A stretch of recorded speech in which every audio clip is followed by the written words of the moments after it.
तो मेरे पास हजारों मैसेज आते हैं और लोग यही बोलते हैं कि सर सक्सेसफुल होने का सीक्रेट क्या है। जब से टिकटॉक आया है सबको शॉर्ट्स की आदत लग गई है। छोटा फटाफट चाहिए, हर कुछ है कि नहीं, तुरंत चाहिए फटाफट। मेरे दोस्त, सफलता कभी फटाफट नहीं हो सकता। और सबसे इंपॉर्टेंट जो चौथा पॉइंट है उस पर हम लोग बात करना चाहते हैं। एक ग्रेट लीडर वो है जो हार्ड वर्किंग होता है। मेहनत से बड़ा इस दुनिया में कोई भी काम। दुनिया की बड़ी सी बड़ी सक्सेस झुक जाती है अगर आपने मेहनत करना शुरू कर दिया तो। समझ में आ रहा है? मुझे ना बचपन से ही एक चीज का एहसास था कि मैं जिस भी फील्ड को चूज करूंगा उस फील्ड में मैं टॉप पे जाऊंगा। मैंने एक बार पंडित जी को, बहुत छोटा था मुझे याद है, मैंने पंडित जी को अपना हाथ दिखाया तो पंडित जी ने बोला, बेटा तेरे हाथ में किस्मत की तो लकीर ही नहीं है। क्या बोला? अब मुझे नहीं पता पंडित जी ने मजाक में बोला था या सच में बोला था, मुझे नहीं पता इसमें किस्मत की लकीर क्या होती है नहीं होती है। तो मैं बड़ा परेशान हुआ। तो वो पंडित जी इत्तेफाक से मेरे स्कूल के टीचर भी थे। तो जब स्कूल में गया तो मैं उनके पास गया, अकेले में बैठे हुए थे, और मैंने उनसे जाके पूछा कि मास्टर जी ये बताइए, आप कल घर पे आए थे तो आपने बोला बेटा तेरे हाथ में किस्मत की लकीर नहीं है, लेकिन मुझे जिंदगी में कुछ करना है तो क्या करें? तो उन्होंने ऐसे पीठ थपथपाया, बोले यार इसका कोई उपाय नहीं है, एक ही उपाय है, तुझे हार्ड वर्क करना पड़ेगा। तू अपनी जिंदगी में जो भी पाएगा मेहनत के दम पे पाएगा। मुझे उस समय नहीं पता था उन्होंने ऐसी बातें क्यों बोली थी। बाद में जब मैंने गीता पढ़े, मैंने बड़े बड़े वेद पढ़े, बड़े बड़ी अच्छी अच्छी किताबें पढ़ी, तब मुझे ये फंडा समझ में आ गया। मेहनत और किस्मत, चाहे वो आपकी हथेली में हो चाहे आपके माथे पे हो, जो हमारी किस्मत होती है वो किस्मत ऊपर वाला जो इस जन्म में हमें देता है पिछले जन्म के कर्म फल के अनुसार देता है। हाँ या ना? आज आप गरीबी में जन्म लिए हैं, आपको पता है क्यों लिए हैं ना? पिछले जन्म में आपने गलत कर्म किए होंगे। भगवान का सेल्स पॉइंट बहुत तगड़ा है। मैं आपको बहुत बड़ी बात बता रहा हूं, अगर समझ में आ जाएगी दुनिया पे राज करोगे, और नहीं समझ में आ जाएगी तो फिर से सुन लेना। आज अगर हमारी जन्म गरीबी में हुई थी, इसका मतलब पिछले जन्म में हमने कुछ गलत कर्म किए थे, हमारे कर्म में त्रुटि रही थी। आपने सुना होगा कि लोगों के पाप का घड़ा भर जाता है तो भगवान उसका फल देता है। हाँ या ना? तो क्या घड़ा मेहनत का नहीं होगा? अरे भाई, जब बाइनरी मिलती है तो लेवल नहीं मिलेगा क्या? मिलेगा नहीं मिलेगा? तो जैसे बाइनरी लेवल दोनों मिलता है, वैसे ही ऊपर वाले के यहां भी पाप और पुण्य दोनों का घड़ा भरता है। और जब पाप का घड़ा फटता है तो फल कुकर्म वाले मिलते हैं, और अगर पुण्य का घड़ा फटता है तो फल सदकर्म वाले मिलते हैं। यस या नो? इस बात से कितने लोग एग्री हैं? हाथ ऊपर कीजिए। सारे लोग एग्री हैं? ओके। तो हम गरीब घर में अगर पैदा लिए तो ये किस्मत था या हमारी चॉइस थी? किस्मत था।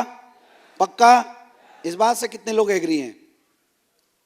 सारे लोग एग्री हो? यानी कि हमने, अब चूंकि पैदा लेने वाला इंसान कुछ कर्म तो किया नहीं होगा, तो लॉन्च कैसे हुआ धरती पे?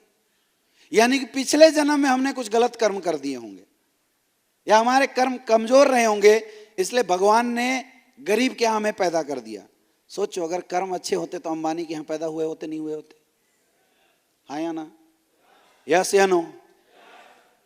अब हम पैदा लिए खराब किस्मत के साथ, ठीक है, लेकिन भगवान हर एक इंसान को मौका देता है जिंदगी बदलने का, इसलिए इंसान के रूप में आपको जन्म दिया, नहीं तो जानवर बना देता। इंसान के रूप में जन्म दिया मतलब आपको मौका मिला है अपनी किस्मत को बदलने का। और आपने सुना होगा किस्मत हर कोई बदल सकता है। किस्मत बदलने का मतलब क्या है? कर्म फल बदलना। किस्मत बदलने का मतलब क्या है? किस्मत से होता क्या है? फल ही तो मिलता है। किस्मत बदलने का मतलब ही होता है मेरे दोस्त, फल को चेंज करना, कर्म फल को बदलना। तो किस्मत कोई भी बदल सकता है। कैसे? कर्म करके। कैसे? कैसे कर्म? अच्छे कर्म। तो कर्म का इतना कोटा होगा जिसको पूरा करना पड़ेगा। जैसे डायमंड बनने के लिए कितना सेल्स पॉइंट चाहिए लेफ्ट राइट में? हाँ जी, 1,96,000 और 1920,960, राइट।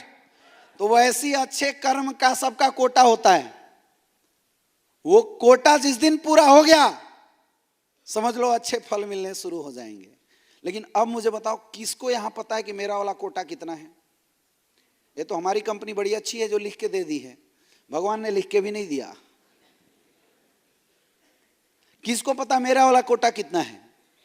लेकिन इसका एक तरीका है, इतना कर्म कर दो, इतना मेहनत कर दो, इतना मेहनत कर दो कि जो कोटा 10 साल में पूरा होना था 2 साल के अंदर पूरा हो जाए।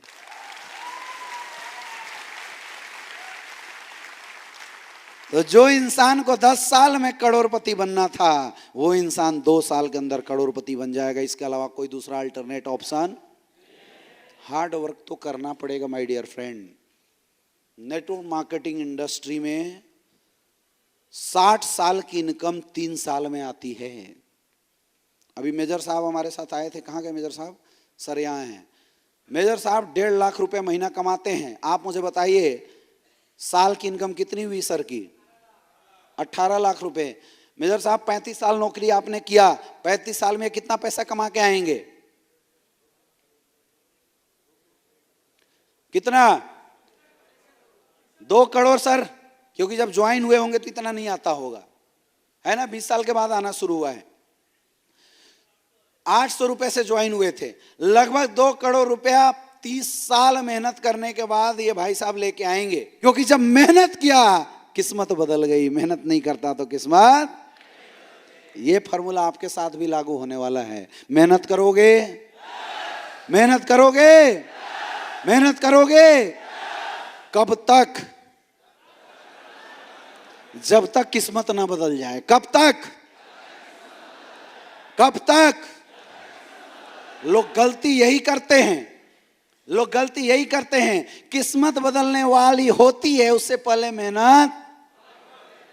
अरे भाई पानी भरेगा तभी तो गिरेगा, तो घड़ा भरने तो दो। आप भरने से पहले ही निगेटिव हो जाते हो। तो मेरे पास हजारों मैसेज आते हैं और लोग यही बोलते हैं कि सर सक्सेसफुल होने का सीक्रेट क्या है, शॉर्टकट क्या है? ये शॉर्टकट वाली बात, और खास करके यंग, ये 18 से 20 साल वाले लड़के कितने हैं? हाथ ऊपर करना। जब से टिकटॉक आया है सबको शॉर्ट्स की आदत लग गई है। छोटा फटाफट चाहिए हर कुछ, है कि नहीं? तुरंत चाहिए फटाफट। मेरे दोस्त सफलता कभी फटाफट नहीं हो सकता, मिल ही नहीं सकता आपको सफलता फटाफट। समझ में आ रहा है? तो फटाफट सक्सेस चाहिए तो टिकटॉक चलाइए, एसलीपीएस में तो मेहनत करना पड़ेगा। लोग पूछते हैं कि सर शॉर्टकट क्या है सफल होने का? सफल होने का कोई शॉर्टकट नहीं है।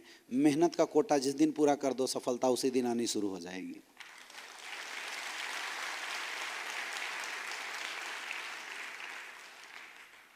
रामायण में भी गोस्वामी तुलसीदास ने बोला है, कर्म प्रधान जस जर रहा था, जे जस करे तस फल चाखा। कर्म प्रधान ये दुनिया है, जो जितना ज्यादा कर्म करेगा उसको वैसा ही फल मिलने वाला है। ये बात आम लोगों को समझ में नहीं आती है, इसलिए लोग काम चोरी करते हैं। अच्छा, कई लोगों को ना आलसपन बहुत आता है, मेहनत करने से लोग घबराते हैं। सुबह अप्लाई ने बोला यार 6 बजे प्लान करने चलना। सर सोने दीजिए ना सर, शरीर बचा के करोगे क्या? ये शरीर नाश्वर है, एक दिन तो इसको मरना ही है या ना? यस या नो? और जिस दिन ये शरीर मरेगा आत्मा दूसरे शरीर में प्रवेश कर जाएगी। पक्का है? पक्का है? यस या नो? 100%। ये अकाट्य सत्य है। आपको लग रहा होगा कि मतलब सर कौन सी बाबा वाली बात में चले गए, लेकिन मैं दुनिया की सत्यता आपको बता रहा हूं और हमारे धंधे से इसका बहुत बड़ा लेना देना है। मेरे दोस्त, आम लोग सफल तब तक नहीं हो सकते जब तक आम लोग अपने आप को ना समझ पाए। जितने भी आम लोग सफल हुए हैं वही हुए हैं जिन्होंने अपने आप को समझा है। मैं आपको आपसे मिलाने की कोशिश कर रहा हूं और ये कोई प्रयास नहीं हो रहा है। समझ में आ रही है बात? ये शरीर जो है ना, ऊपर वाले ने ये जो शरीर है इसकी एक उम्र बना के भेजा है। मरता इंसान नहीं है, मरते हम नहीं है। मरता कौन है? ये हमारा शरीर, मशीन। जिस दिन काम करना बंद कर दिया, आत्मा इस शरीर को छोड़ के दूसरे में प्रवेश कर जाएगा। ऐसे ही होता है, नहीं होता है? यस या नो? तो जब पता है कि इसको 50-60 साल ही मेरा साथ देना है, तो दबा के इस्तेमाल करो ना यार इसका, है या ना? फिर इसको बचाते क्यों हो? इसको बचाते क्यों हो? क्या पता पिछले अगले जन्म में गधे के शरीर में डाल दे ऊपर वाला, फिर ढेचू ढेचू करते रहना।